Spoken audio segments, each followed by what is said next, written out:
আমি এই মুহূর্তে অবস্থান করেছি বাঙ্গা ব্রিজ, বাঁশের ব্রিজের উপরে। সেই বাঁশের ব্রিজ জোয়ারে পানিতে ডুবে যাচ্ছে, দেখাবো আপনাদেরকে। অবশ্যই ভিডিওটা যদি ভালো লেগে থাকে লাইক শেয়ার কমেন্ট করে দিবেন, শুরু থেকে শেষ পর্যন্ত দেখবেন। এই যে দেখেন, এই মুহূর্তে কিন্তু পানির নিচে ডুবে যাচ্ছে জোয়ারের পানিতে সেই বাঙ্গা ব্রিজ। এই বাঙ্গা ব্রিজ দিয়া লোকজন আর চলাচল করতে পারবে না বাঁশের ব্রিজ দিয়ে।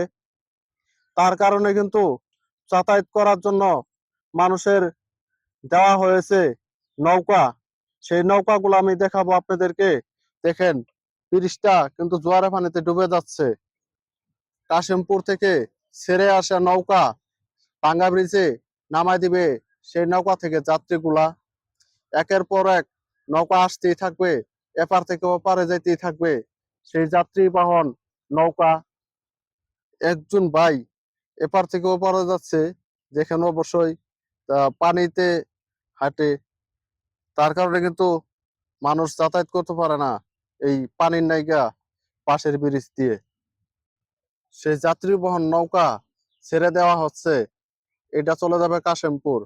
কাশিমপুর থেকে ছেড়ে আসা বাঙ্গা ব্রিজে আরেকটি নৌকা।